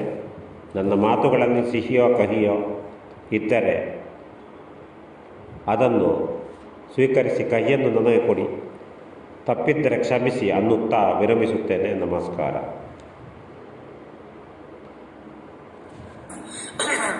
ನಮಸ್ಕಾರ. ಇಂದಿನ ಉಪನ್ಯಾಸ ಅತ್ಯಂತ ಇತ್ತೀಚಿನ ದಿನಗಳಲ್ಲಿ ಪ್ರಸ್ತುತ, ಮತ್ತು ಅದನ್ನು ಸೊಗಸಾಗಿ ಕುಟುಂಬದ ಈ ವಿಚ್ಛೇದನವಂತ ಇರುವಂಥ ವಿಷಯವನ್ನು ನಮಗೆ ತಿಳಿಸಿಕೊಟ್ಟಿದ್ದೀರಿ. ನಿಮಗೆ ಅನಂತ ಧನ್ಯವಾದಗಳು. ನೀವು ಅತ್ಯಂತ ಹಿರಿಯರು, ಹಲವಾರು ಕತೆ ಕವನ ಚುಟುಕುಗಳನ್ನೆಲ್ಲ ಬರೆದಿದ್ದೀರಿ. ನೋಡಿ, ನಿಮ್ಮ ಒಂದು ಸಾಧನೆ ನೋಡಿ ಅತ್ಯಂತ ಸಂತೋಷವಾಗಿದೆ. ಈ ಒಂದು ಸಂದರ್ಭದಲ್ಲಿ ನೀವು ವಿಚ್ಛೇದನ ವಿಷಯವನ್ನು ಎತ್ತಿದ್ರಿಂದ ನನ್ನ ಒಂದು ಚಿಕ್ಕದಂತ ಒಂದು ಪ್ರಶ್ನೆ. ಇತ್ತೀಚಿನ ದಿನಗಳಲ್ಲಿ ವಿಚ್ಛೇದನ ಹೇಳುವಂಥದ್ದು, ಸರಿಸಮಾನ ಹೇಳುವಂಥದ್ದು ಹೀಗೆಲ್ಲ ಆಗಿ ಕುಟುಂಬದಲ್ಲಿ ಜಗಳ ಬರುತ್ತೆ. ಆದರೆ ಈ ಇತ್ತೀಚಿನ ದಿನಗಳಲ್ಲಿ ಒಂದು ಗಂಡ ಹೆಂಡತಿ ಇಬ್ಬರಲ್ಲಿ ಸರಿಸಮಾನ ಹೇಳುವಂಥದ್ದು ಒಳ್ಳೆಯದು, ಅಥವಾ ಹೆಂಡತಿ ಅನ್ಯೋನ್ಯತೆ ಹೇಳುವಂಥದ್ದು ಮುಖ್ಯನೋ, ಅಥವಾ ಹೆಂಡತಿ ಗಂಡನನ್ನು ಅನುಸರಿಸಿ ಹೋದರೆ ಉತ್ತಮನೋ? ಹೇಗಿದ್ರೆ ಕುಟುಂಬ ಚೆನ್ನಾಗಿರಲು ಸಾಧ್ಯ ಅಂತ ಹೇಳಿ ತಿಳಿಸ್ಬೋದಾ? ನನ್ನ ಅಂದಾಜಿನ ಪ್ರಕಾರ ಅಥವಾ ಭಾವನೆ ಪ್ರಕಾರ ಇಂದಿನ ಯುಗದಲ್ಲಿ, ನಮ್ಮ ವೈಜ್ಞಾನಿಕ ಯುಗ ಇದು, ಮಾನಸಿಕವಾಗಿ ಸರಿಯಾದ ರೀತಿಯಲ್ಲಿ ಬೆಳವಣಿಗೆಯಾದಂತಹ ಜನಾಂಗದ ಒಂದು ಅವಧಿ, ಹೊಂದಾಣಿಕೆ ಬಹಳ ಮುಖ್ಯ. ಗಂಡನೂ ಸಹ 6ಕ್ಕೆ ಏರದೆ, ಹೆಂಡತಿ ಸಹ 3ಕ್ಕೆ ಇಳಿಯದೆ, ಸರಿ ಸಮಾನವಾಗಿರುವ ಭಾವವನ್ನು ಸ್ವಲ್ಪ ಏನು ಹೇಳ್ತೇವೆ ನಾವು, ಹೊಂದಾಣಿಕೆ ಮಾಡಿಕೊಳ್ಬೇಕಾಗ್ತದೆ, ಅಡ್ಜಸ್ಟ್ಮೆಂಟ್ ಬೇಕಾಗ್ತದೆ. ಸ್ವಲ್ಪ ತಗ್ಗಿ ಬಗ್ಗಿ ನಡೆಯುವ ಗುಣ ಎರಡೂ ಪಂಗಡಕ್ಕಿರಬೇಕು. ಮೊದಲಿನ ಆಗಲ್ಲ. ಮೊದಲಾದರೆ ಹೆಂಡತಿಯೇ ತಗ್ಗಬೇಕು, ಗಂಡ ತಗ್ಗಲಿಕ್ಕೆ ಇಲ್ಲ ಅಂತ ಹೇಳುವಂಥ ಒಂದು ವಾದ ಇತ್ತು. ಬೇಕಾದ್ರೆ ನೀವು ನೆನಪಿಟ್ಟುಕೊಳ್ಳಿ. ಮದುವೆ ಮನೆಯಲ್ಲಿ ಮದುವೆ ಕನ್ಯೆ ಹಾರ ಹಾಕುವಾಗ ಗಂಡ ತಲೆ ಬಾಗಿದರೆ ಸಾಯಂಕಾಲ ಆದಮೇಲೆ ನಗಡೋರೆ ಜಾಸ್ತಿ, ತಲೆ ಬಗ್ಗಿಸಿಬಿಟ್ಟೆಯ ಮಾರಾಯ ಹೇಳಿ. ಆದರೆ ಈಗ ಹಾಗಲ್ಲ, ಈಗ ವ್ಯತ್ಯಾಸ ಆಗಿದೆ. ಈಗ ಅವರು ಶೈಕ್ಷಣಿಕವಾಗಿ ಮತ್ತು ಆರ್ಥಿಕವಾಗಿ ಸರಿ ಸಮಾನತೆಯ ಒಂದು ಕಾಲಘಟ್ಟವನ್ನು ಹೊಂದಿರುವಾಗ ಖಂಡಿತವಾಗಿ ಹೊಂದಾಣಿಕೆ ಮಾಡಿಕೊಳ್ಬೇಕು. ಸ್ವಲ್ಪ ನಾವು ಕೂಡ ಬಗ್ಗಬೇಕು. ಗಂಡಸರಾದವರು, ಹೆಂಗಸರಾದವರು ಈಗೋ ಫ್ಯಾಕ್ಟರ್ ಬಿಟ್ಟು ಗಂಡನಿಗೆ ಗೌರವ ಕೊಟ್ಟು ನಾವೆಲ್ಲ ಒಂದೇ ಅನ್ನುವ ಫೀಲಿಂಗಲ್ಲಿ ಇದ್ದಾಗ ಪ್ರಾಯಶಃ ಏನಾಗಲಿಕ್ಕಿಲ್ಲ ಅಂತ ನನ್ನ ಅಂದಾಜು. ಅದು ಪ್ರತಿಯೊಬ್ಬರಿಗೂ ನಾನು ಮೇಲೆ ಅನ್ನುವಂಥ ಒಂದು ಫೀಲಿಂಗಿಂದ ಈ ವಿಚ್ಛೇದನ ಇತ್ಯಾದಿಗಳು ಆಗ್ತಾ ಇರೋದು ಆಗಿರ್ಬೋದು ಅಂತ ಅನ್ನಿಸ್ತದೆ. ಇಷ್ಟೇ ನನ್ನ ಅಭಿಪ್ರಾಯ. ನನ್ನ ಹತ್ರ ಸುಮಾರು ವಿಚ್ಛೇದನ ಪ್ರಸಂಗಗಳು ನನ್ನ ಹತ್ರ ಇದೆ. ಅಲ್ಲಿ ಪ್ರತಿಯೊಂದು ಪ್ರಸಂಗ ಕೂಡ ಬೇರೆ ಬೇರೆ ಒಂದು ಇದು, ಅಂದರೆ ತಂದೆ ತಾಯಿಗಳು ಮಗನನ್ನ ಪ್ರೀತಿ ಮಾಡಿದಾಗ ಆಗ ಹೆಂಡತಿಗೆ ಅಂದರೆ ಸೊಸೆಗೆ ಸ್ವಲ್ಪ ಅಂದರೆ ತನ್ನನ್ನು ದೂರ ಮಾಡ್ತಾರೆ ಅಂತ ಹೇಳುವಂಥ ಭಾವನೆ ಇರಬಹುದು. ಅಥವಾ ಇನ್ನು ಕೆಲವು ಕಡೆ ಈ ಒಂದು ಸೊಸೆ ಆದಂಥ ಅತಿಯಾದ ಸಿಟ್ಟಿನಿಂದ ಇಡೀ ಕುಟುಂಬದ ಮೇಲೆ ಇರುವಂಥ ಪ್ರಹಾರ ಮಾಡ್ತಾ ಇರುವಂಥದ್ದು ಇರ್ಬೋದು. ಹೀಗೆ ಪ್ರತಿಯೊಂದು ಕೇಸುಗಳು ಬೇರೆ ಬೇರೆ ಬೇರೆ ಇದ್ದಾಗ ಈಗ ನಾವು ಹೊರಗಡೆಯಿಂದ ನೋಡಿದಾಗ ಈ ಒಂದು ಕುಟುಂಬವನ್ನು ಹೇಗೆ ಮಾಡ್ಬೋದು ಅಂತೇಳಿ ಯೋಚನೆ ಮಾಡಿದಾಗ ತುಂಬ ಒಂದಿಷ್ಟು ನೋವುಗಳು ಆಗ್ತಾ ಇದೆ. ಹಾಗಾದರೆ ತಿಳಿದಂಥವ್ರು ಹಿರಿಯರು ಈ ಒಂದು ಕುಟುಂಬ ವ್ಯವಸ್ಥೆಯನ್ನು ಸರಿ ಮಾಡಲಿಕ್ಕೆ ನಾವು ಯಾವ ರೀತಿಯ ಮಂತ್ರವನ್ನು ಅಥವಾ ಒಂದು ಮಾರ್ಗವನ್ನು ಕಿರಿಯವರಿಗೆ ಮಕ್ಕಳಿಗೆ ಹೇಳುವಂಥದ್ದನ್ನು ನಾವು ಯೋಚನೆ ಮಾಡಿ ಒಂದಿಷ್ಟು ಮಾರ್ಗದರ್ಶನ ಮಾಡಿದರೆ ಎಲ್ಲ ಕುಟುಂಬಗಳು ಉಳಿಯುತ್ತೆ. ಇಲ್ಲ ಅಂತಂದರೆ ಎಲ್ಲ ಒಂದು ಮದುವೆ ಆದಂಥವರು ವಿಚ್ಛೇದನ ಹೋಗ್ತಾ ಇದ್ದಾರೆ. ಹಾಗಾದರೆ ನಮ್ಮ ಬ್ರಾಹ್ಮಣ ಸಮಾಜ ಎಲ್ಲಿಗೆ ಹೋಗಿ ಮುಟ್ತದೆ ಹೇಳುವಂಥದ್ದು ಬಹಳ ಒಂದು ನೋವಿನ ಪ್ರಸಂಗ. ಈಗ ವಿಚ್ಛೇದನ ಆಗ್ತಾ ಹೋದ್ರೆ ಅವ್ರು ಸಂತಾನ ಪಡೆಯಲಿಕ್ಕೆ ಸಾಧ್ಯ ಇಲ್ಲ. ಸಂತಾನ ಆಗಲಿಲ್ಲ ಅಂದರೆ ಮುಂದಿನ ನಮ್ಮ ಬ್ರಾಹ್ಮಣ ಸಮಾಜ ಉಳಿಸ್ಕೊಂಡು ಹೋಗೋದು ಯಾರು? ಹೀಗೆಲ್ಲ ಒಂದಿಷ್ಟು ವಿಷಯಗಳು ಅತ್ಯಂತ ನೋವನ್ನು ತಂದು ಕೊಡ್ತಾ ಇದೆ. ಇದಕ್ಕೆ ಒಂದಿಷ್ಟು ರೀತಿಯಲ್ಲಿ ಪರಿಹಾರ ಕಂಡು ಹಿಡಬೇಕು ಹೇಳುವಂಥದ್ದು ನನ್ನ ಒಂದು ಆಸೆ ಮತ್ತು ಒಂದು ರಿಕ್ವೆಸ್ಟು. ಅದರಿಂದ ನಾವೆಲ್ಲ ಸೇರಿ ಇದಕ್ಕೆ ನಾವು ಪರಿಹಾರ ಕಂಡುಕೊಳ್ಳುವಂಥ ಒಂದು ಪ್ರಯತ್ನ ಮಾಡೋಣ ಅಂತೇಳಿ ನಾನು ರಿಕ್ವೆಸ್ಟ್. ಈ ಒಂದು ನೀವು ತುಂಬ ಒಂದು ಬ್ಯುಸಿಯಾಗಿದ್ದರೂ ಕೂಡ ನಮ್ಮ ಟೈಮ್ ಮಾಡಿಕೊಂಡು ನಮ್ಮ ಆನ್ಲೈನ್ ಬಂದು ಮಾತಾಡಿದ್ದೀರಿ. ನಿಮಗೆ ಅನಂತ ಧನ್ಯವಾದಗಳು. ಇನ್ನೊಮ್ಮೆ ಕೂಡ ಈ ಒಂದು ವಿಷಯದ ಬಗ್ಗೆ ನಾವು ಇನ್ನೊಮ್ಮೆ ಚರ್ಚೆ ಮಾಡೋಣ. ನೀವು ಫ್ರೀ ಇದ್ದಾಗ ಈ ವಿಷಯ ಎಲ್ಲ ಮಾತಾಡಿ ನಮಗೆ ಇದರ ಬಗ್ಗೆ ಒಂದಿಷ್ಟು ಮಾರ್ಗದರ್ಶನ ಕೂಡ ಮಾಡಿ ಅಂತೇಳಿ ನಾನು ನಿಮ್ಮಲ್ಲಿ ಕೇಳ್ಕೊತೇನೆ. ಈ ವಿನಾಯಕ್ ಭಟ್ ಅವರಿಗೆ ನಿಮ್ಮ ಪರಿಚಯ ಮಾಡಿದ್ದಕ್ಕಾಗಿ ತುಂಬ ಧನ್ಯವಾದಗಳು. ಇನ್ನೂ ಕೂಡ ಈ ಒಂದು ಗ್ರೂಪ್ನಲ್ಲಿ ನಿಮ್ಮ ಪರಿಚಯ ಹಲವಾರು ಹಿರಿಯರು ಜಾಯ್ನ್ ಆಗಿರ್ಬೋದು. ಅವರಿಗೂ ಕೂಡ ನಾನು ಧನ್ಯವಾದಗಳನ್ನು ಹೇಳಲಿಕ್ಕೆ ಇಷ್ಟಪಡ್ತೇನೆ. ಅನಂತ ಧನ್ಯವಾದಗಳು ಸರ್. ನಮಸ್ಕಾರ. ನನಗೂ ಸಹ ಒಂದು ಉತ್ತಮ ಅವಕಾಶ. ಯಾಕಂದರೆ ನಮ್ಮ ಸಮಾಜದವರ ಜೊತೆಗೆ ಒಂದು ಸಮ್ಮಿಲನಗೊಳ್ಳುವುದು ಅಂದರೆ ಅದನ್ನು ಖುಷಿ. ಹಾಗಾಗಿಯೇ ನಾನು ನನ್ನ ದವಾಖಾನೆ ಟೈಮ್ ಆದರೂ ಸಹ ತೊಂದರೆ ಇಲ್ಲ ಅಂತ ಹೇಳಿ ಅಡ್ಜಸ್ಟ್ ಮಾಡಿ ಬೇರೊಂದು ಕೋಣೆಗೆ ಬಂದು ಈಗ ಮಾತನಾಡ್ತಾ ಇದ್ದೇನೆ. ಅದು ಒಂದು ಉತ್ತಮವಾದ ಒಂದು ಅವಕಾಶ ನನಗೆ ಸಹ. ಆದರೆ ನಾನು ಏನು ತಿಳಿದವಲ್ಲ, ನಿಮ್ಮ ಎದುರು ನಾನು 0. ಆದರೆ ಏನಾಯಿತು, ಒಂದಷ್ಟು ಮಾತನಾಡುವಂಥ ಒಂದು ಅವಕಾಶ ಸಿಕ್ಕಿತ್ತಲ್ಲ, ಇದುವೇ ನನಗೆ ಭಾಗ್ಯ ಅಂತ ಹೇಳ ಬಯಸ್ತೇನೆ. ಇಲ್ಲ, ನಿಮ್ಮ ಈ ಕವನ ಅಥವಾ ನಿಮ್ಮ ಇದು ನಮಗೂ ಕೂಡ ಇದು ನಿಮ್ಮ ಒಂದು ಸಾಧನೆ ನಾನು ನೋಡಿದ್ರೆ ತುಂಬ ಸಂತೋಷ ಆಯಿತು ನನಗೆ. ಈಗ ನೀವು ಇಷ್ಟೊಂದು ಸಾಧನೆ ಎಲ್ಲ ಮಾಡಿದ್ದೀರಿ, ಅದರಲ್ಲಿ ಒಂದು ಸ್ವಲ್ಪ ನಮ್ಮ ಕುಟುಂಬ ವ್ಯವಸ್ಥೆ ಬಗ್ಗೆ ನಿಮ್ಮ ಅಭಿಪ್ರಾಯ. ಅತ್ಯಂತ ಹಿರಿಯರು, ನೀವು ಅನುಭವಸ್ಥರು.